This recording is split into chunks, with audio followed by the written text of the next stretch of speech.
ሰላም ጤና ይስጥልኝ የተከበራችሁና የተወደዳችሁ የግሎባል ፋኖ ሚዲያ አድማጭ ተመልካቾቻችን እንደምን ዋላችሁ እንደምን አደራችሁ እንደየሀገር ሰዓት አቆጣጠራችሁ።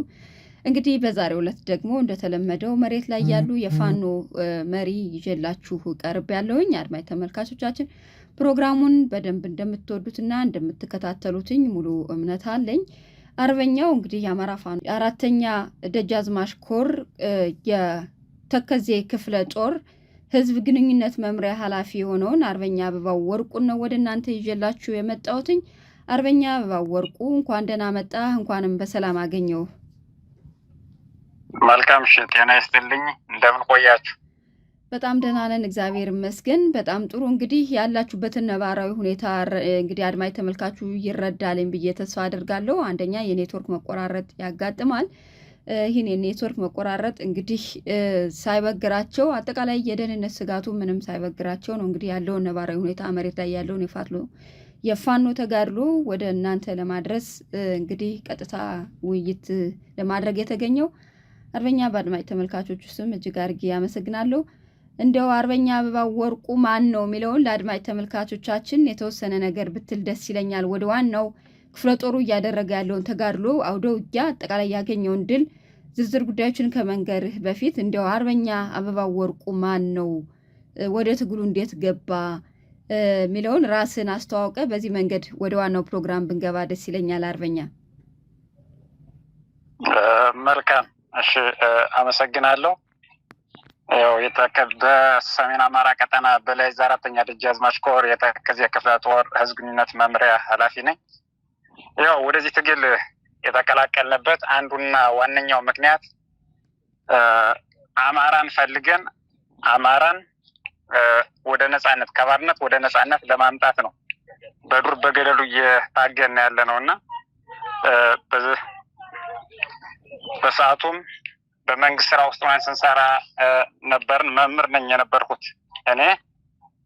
ነገር ግን ህዝባችንን ነጻ ለማውጣት በተለይ አማራ ህዝብ ለብዙ ዘመናት ማለት ይቻላል ብዙ መከራና ስቃይን ሲቀበል የነበር አማራ እንደ አማራ አልታይ ሲል ህዝባችን በነጻነት ከቦታ ቦታ እንኳን መንቀሳቀስ ሲያቅተው ይሄን ሁሉ በመረዳት ከሞቀ ቤታችን ወደ በረሃ እንድንገደዱ ሆነናል ማለት ነው።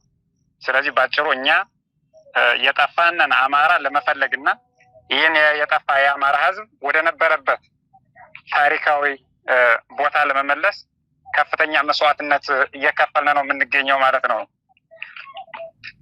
በጣም ጥሩ። አርበኛ አበባው ወርቁ እንግዲህ የራስ የሆነ ትምህርት ያለ ትምህርት ቤት ላይ እያስተማርክ የነበርክ መምህር ነህ። ነገር ግን ከዚህ በፊት ህዝብ መኖር አለበት፣ አማራው መኖር አለበት። አንተም በሙያህ ለመቀጠል ህዝቡንም ለማገልገል ግዴታ ትውልድ መኖር ነበረበት እና ይሄን ትውልድ ማዳን መጀመሪያ አስፈላጊ ነው። ትውልድ ካለ ነው ማስተማርም ብዙ ነገር ማድረግ የሚቻለው ከሚል አኳያ ወደ ትግሉ መቀላቀልህ በእውነቱ በጣም የምናከብርህ የምንወድህ አርበኛችን ነህ። ስለዚህ እንግዲህ የተከዜ ክፍለ ጦር ቅድም እንደተባለው በደጃዝማች ኮር የሚገኝ አንዱ ክፍለ ጦር ነውና ይሄ ክፍለ ጦር እንግዲህ እንደሰማሁትኝ በቀን 11 6ኛ ወር 2018 ዓመተ ምህረት ካገዛዙ ጋር ወይም ከጠላት ጋር ትልቅ ተጋድሎ አድርጎ ከፍተኛ ድል እንዳገኘ መረጃው ደርሶኛልና ከዚህ እንጀምርና አርበኛው እንዴት ነበር ተጋድሎ የሚለውን ብትነግረን። መልካም እሺ፣ አመሰግናለሁ። እንግዲህ ተከዜ ክፍለ ጦር በየትኛውም ቀጠና ከፍተኛ የሆነ ተጋድሎ ሲያደርግ የቆየ አንጋፋ ክፍለ ጦር ነው። ለምሳሌ ያክል አሁን በቅርቡ 2017 ሐምሌ 11 ላይ ሽመለ ጋራ ከጎቤ ክፍለ ጦር ጋር በጥምር በመግባት እንኳን የተከዜ ክፍለ ጦር አንድ ዲሽቃና 3 ብሬን የ78ኛ ክፍለ ጦር አንድ ሬጅመንት ሙሉ ለሙሉ በመደምሰስ ከፍተኛ ሚና የወሰደ አንጋፋ ክፍለ ጦር ነው። ውጊያ ብቻ አይደለም፣ ተከዜ ክፍለ ጦር የትኛውም ቀጠና በመንቀሳቀስ በህዝብ ዘንድም ከፍተኛ የሆነ ተቀባይነት ያለው ክፍለ ጦር ነው። ህዝብ ላይም የፖለቲካ ስራ በመስራት ጠላትን በውጊያ ብቻ እንደማናሸንፈው ስለምናውቅ ህዝብ ላይ የፖለቲካ ስራ እየሰራን ጠላትንም ህዝባችን በማንኛውም ሰዓት የሚዘርፍን ዘራፊ ስርዓት በየትኛውም ቀጠና እየተወረወረም ሲደመስስ የቆየ ክፍለ ጦር ነው። በጥቂቱ ሐምሌ 11 የቡድን መሳሪያ ሁሉ የማረከ አንጋፋ ክፍለ ጦር ነው። አሁንም በጥር 11 2018 ዓመተ ምህረት ላይ በማሰሮ ደንብ ወረዳ በጃንሱማ አካባቢ ከ4ኛ ደጃዝማች ተወርዋሪ ኃይል ጋር በመሆን ተከዜ ክፍለ ጦር 3 ቀን ምሽግ በመመሸግ በጠላት ላይ ከፍተኛ የሆነ ሙትና ቁስለኛ ይዞ ጠላት አፍሮ እንዲመለስ የሆነበት ምክንያት ነው። ይህም የተከዜ ክፍለ ጦር ዋና አዛዥ መስዋዕትነት እስኪሆን ድረስ እውነት ለመናገር እኔ ለህዝብ መሞት አለብኝ እንዳለ እሱንም ታሪኩንም ሙቶ አሳይቶናል ማለት ነው። እሱ የተከዜ ክፍለ ጦር ዋና አዛዥ መስዋዕትነት የሆነበት ከፍተኛ የሆነ ተጋድሎ ጥር 11 2018 ከፍተኛ ተጋድሎ በአብይ አህመድ በአገዛዙ ስርዓት ከፍተኛ የሆነ ውድቀትና ኪሳራ እንዲደርስ ያደረገ አንጋፋ ክፍለ ጦር ነው ማለት ነው። አሁንም በትላንትናው ዕለት በ11 ማለት ነው በተከዜ ክፍለ ጦር የታደለ ብርጌድ የዋና አዛዣቸውን መልእክት ተቀብለው በትላንትናው ዕለት በቀጥታ ከዳንሻ በመነሳት ወደ አሸሬ እንቅስቃሴ ሲያደርግ የነበረውን ከጎቤ ክፍለ ጦርም በከፊል ማይካድራ ብርጌድም ጥምር አብረዋሉ። ጠላትን በማክሰኝት ሸምበቂት አካባቢ መሽገው በመቆየት መነሻውን ከዳንሻ ወደ አሸሬ ሲያደርግ በነበረው ያገዛዙ ስርዓት ላይ ከፍተኛ የሆነ ሙትና ቁስል እንዲሆን አድርገው መልሰውታል ማለት ነው። በዛ ላይ የመከላከያ ዶክተራቸውም በዚያው ውጊያ ላይ እንደተመታ ነው ያለን መረጃ ማለት ነው። ስለዚህ ተከዜ ክፍለ ጦር የትኛውም ቀጠና ላይ እየተወረወረ ይህን ዘራፊ ስርዓት በመደምሰስ ላይ ነው የሚገኘው። እንዲሁም ሞር ትክልንጋ ወረዳ አርበኛ ማሩኪዴ የሚባልን አርበኛ የቅማንትም የአማራን ብሔር ተወላጅ ነው። እሱን በማደራጀትም የቅማንትን ማህበረሰብ የእኛን ትግል እንዲረዳ የብሔር ታጋይ እንዳልሆንን እንዲያውቅ በማድረግ አንድ ሻለቃ በማደራጀት በቅማንት ውስጥም እያታገለ ነው የምንገኘው እንደ ተከዜ ክፍለ ጦር ማለት ነው። በጣም አመሰግናለሁ አርበኛ አበባው ወርቁ። እንግዲህ የክፍለ ጦሩ ጀግንነት እያደረገ ያለውን ተጋድሎ ነው እየነገርከን ያለው። ክፍለ ጦሩ ከተመሰረተ ጊዜ ጀምሮ እንግዲህ እዙን ጠብቆ ሰንሰለቱን ጠብቆ አደረጃጀቱን ጠብቆ በሚሰጠው ትዕዛዝ እየተወረወረ በሁሉም አካባቢ በአገዛዙ ላይ ደፈጣም እየጣለ ፊት ለፊትም እየተዋጋ ከአማራ ሕዝብ ተሰልፎ ከፍተኛ የሆነ ዋጋ እየከፈለ ነው። በዛም አሁን እንግዲህ እንደነገርከን የክፍለ ጦሩ አርበኛ ሰብሳቢ የነበረው ወንድማችን መሰዋቱን ነግረህናል። በዚህ አጋጣሚም የወንድማችን ስም ብጠቅሰው በጣም ደስ ይለኛል። ምክንያቱም ለአማራ ሕዝብ ነው የተሰዋው። ወጣት ነው። በጣም ብዙ ከፊቱ በጣም ብዙ ተስፋና ድሎች ያሉት፣ ነገር ግን ሕዝቡን ያስቀደመ አርበኛችን ስለሆነ በኋላ ለማነሳው ጥያቄ በዛ እንግዲህ ታነሳዋለህ ስሙን ብዬ አስባለሁ። እንግዲህ አርበኛው የተሰዋበት ተጋድሎ በጣም ከፍተኛ የሆነ ጠላት ድል ያደረጋችሁበትንና ከቁሳቁስም አኳያ ከፍተኛ መጠነ ሰፊ የሆነ ቁስ ያገኛችሁበት እንደሆነ እየነገርከኝ ነበርና እንዲያው ዕለቱ መቼ ነው? የአርበኛው ስም እንደገና ያገኛችሁት የቁስስ ምንድን ነው የሚለውን እዛ ላይ ብትገልጽልኝ አርበኛ። መልካም እሺ፣ አመሰግናለሁ። ሐምሌ 11 ላይ በሽመለ ጋራ ላይ እንደተከዜ ክፍለ ጦር 1 ዲሽቃ 3 ብሬን ከነፍስ ወከፍ ክላሾች ተከዜ ክፍለ ጦር የማረከበት ሁኔታ ነው ያለው። አሁንም ጥር 11 አሁን የጥምቀት ማለት ነው ዋና ሰብሳቢያችን የተሰዋበት፣ በዛ ላይም በጣም እስከ 1500 የጨፍጫፊው ስርዓት ነው ዘምቶ የነበር። በዚህ ላይ ከፍተኛ የሆነ ተጋድሎ በማድረግ ጠላት አስከሬኑ ጭቃ እስኪሆን ድረስ በመዋጋት ጠላት አፍሮ እንዲመለስ ሆኗል። በዚህ ላይም ከፍተኛ የሆነ ነፍስ ወከፍ ክላሽም መሳሪያዎችም የተማረኩበት ሁኔታ ነው ያለ ማለት ነው። ዋና ሰብሳቢው አርበኛው ማን ይባላል ስሙ? መልካም እሺ፣ አርበኛ መላኩ ነጋ ይባላል።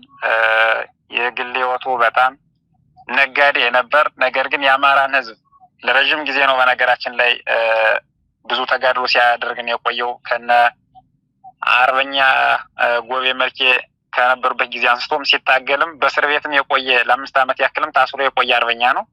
ነገር ግን የአማራ ሰቆቃ ስቃይ አሁንም ቢሆን አይቼ ማለፍ አልችልም በማለት መስዋዕትነት እስኪከፍል ድረስ እስከከፈለበት ሰዓት ድረስ ከፍተኛ የሆነ ተጋድሎ ሲያደርግ የቆየ በህዝብ ዘንድ ከፍተኛ የሆነ ተቀባይነት ያለው ሰራዊቱን ዲስፕሊን አድርጎ የቆየ ለህዝብ የሙቻ ራሴን መስዋዕትነት አድርጌ ማሳየት አለብኝ በማለት ሰራዊቱንም ከፍተኛ የሆነ የህዝብ ልጅ እንዲሆን ለህዝብ ቅድሚያ ትኩረት ሰጥቶ እንዲሰራ ሲያበረታታ የቆየ ትልቅ አርበኛ ነው። የእሱ ታሪክ በሰፊው ለመግለጽ ሌላ ጊዜ በሰፊው የምገልጸው ነው የሚሆነው።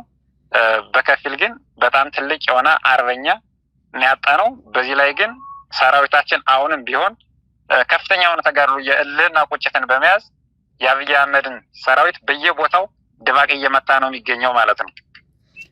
በጣም ጥሩ አርበኛ፣ አመሰግናለሁ። እንግዲህ አርበኛ ወንድማችን ከዚህ በፊትም በስር ለአማራ ህዝብ አጠቃላይ ለሀገሩ ዋጋ የከፈለ ነው። ነገር ግን ለራሱ የገንዘብ እጥረት እንዳልነበረው የስራ ዘርፉን እያስረዳህን እየነገርከን ነበር። ዞሮ ግን ይሄ ትግል እስከ መጨረሻው መታመን የሚጠይቅ ስለሆነ እስከ መጨረሻው ታምኖ ለአማራ ህዝብ በጀግንነት በአኩሪ ታሪክ ነገ ትውልድ እየዘገበው ልክ እንደነ አፄ ቴዎድሮስ እንደነ ምኒልክ እየዘገበው የሚኖሩ ጀግና አርበኛችን ነው። ለትግሉ ታምኖ ለህዝቡ ታምኖ ለዓላማው ታምኖ የተሰዋ አርበኛችን ነው። ሰራዊትም እንግዲህ ከሱ የሚማሩት ብዙ ነገር እንዳለ ይሰማኛል። ብዙዎቹ በመታመን በዚህ ደረጃ ለአማራ ህዝብ ዋጋ እየከፈሉ ያሉበት ነው ትግሉ። በጣም ጥሩ። እንግዲህ አርበኛ የተከዜ ክፍለ ጦር እንግዲህ ከፍተኛ የሆነ ተጋድሎ እያደረገ እንደሆነ እየነገርከን ነው።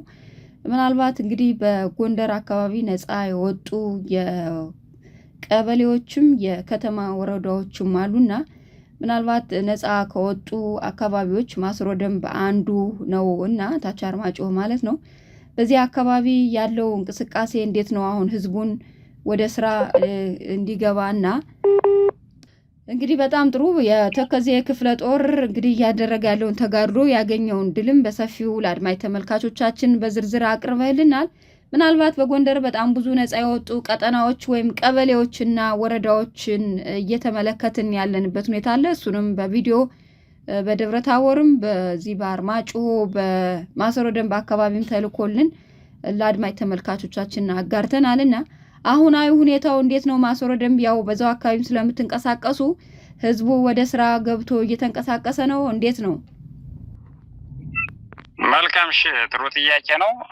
ማሰሮ ወረዳ በቁጥጥር ስር ከሆነ ካገዛዙ ስርዓት ነፃ ወጥቶ በእኛ ቁጥጥር ስር ውስጥ ነው የሚገኘው።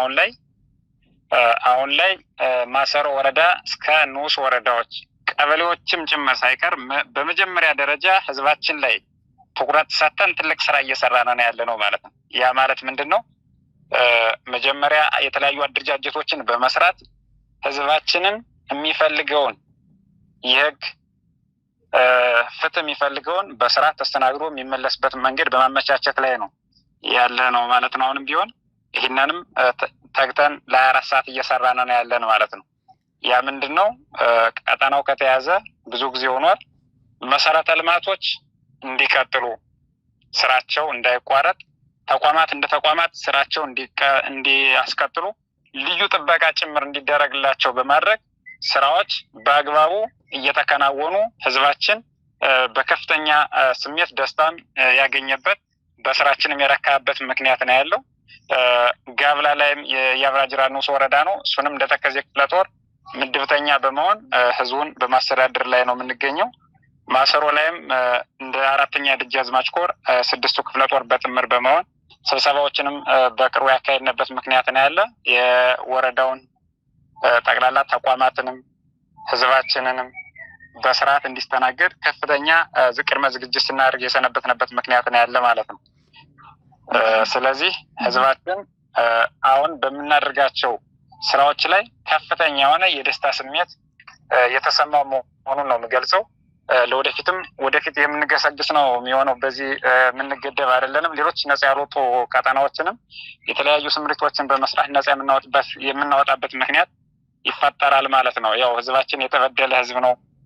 በጣም ብዙ ወረዳው ራሱ መሰረተ ልማት በጣም በደንብ ትኩረት የሰጠበት ምክንያትም የለም። ያገዛዙ ስርዓት ማለት ነው። ብዙ እንትኖች ውጣ ውረዶችን ያሉት ያን ውጣ ውረድ ግን በማስተካከል ህዝባችን በስራችን እንዲረካ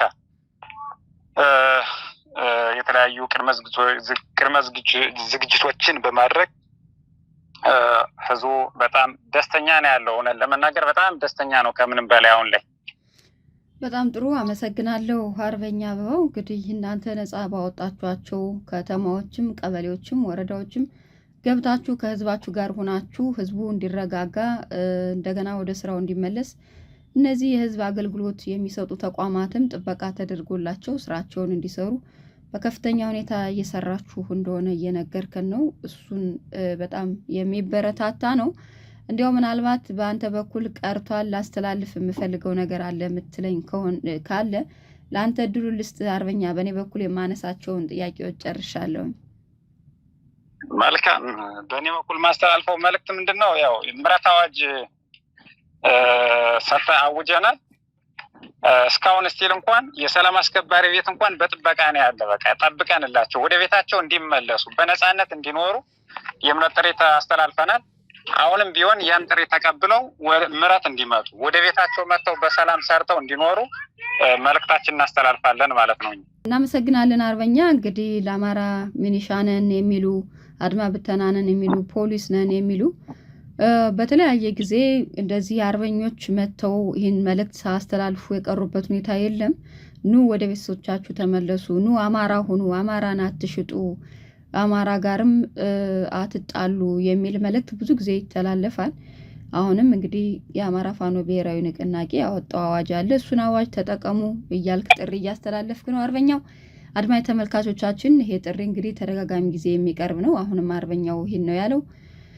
እንግዲህ አርበኛ እጅግ አድርጌ አመሰግናለሁ። አርበኛ አበባው ወርቁ፣ በሌላ ጊዜም በድል እንደምንገናኝ ተስፋ አድርጋለሁኝ። ለሰጠህን ማብራሪያ እጅግ አድርጌ አመሰግናለሁ አርበኛ። አድማጭ ተመልካቾቻችን ለዛሬው ያቀረብኩት አርበኛ አበባው ወርቁ እንግዲህ ሰፊ የሆነ ውይይቶችን አድርገናል። እናንተም እንዳዳመጣችሁን ተስፋ አድርጋለሁኝ። በሌላ ጊዜ በሌላ ጉዳይ ወይም በድል እንገናኛለን። ሰላም ሁኑ አድማጭ ተመልካቾቻችን። መልካም። እሺ፣ ሰላም ሁኑ። እናመሰግናለን። አሜን። ሰላም ሁኑ።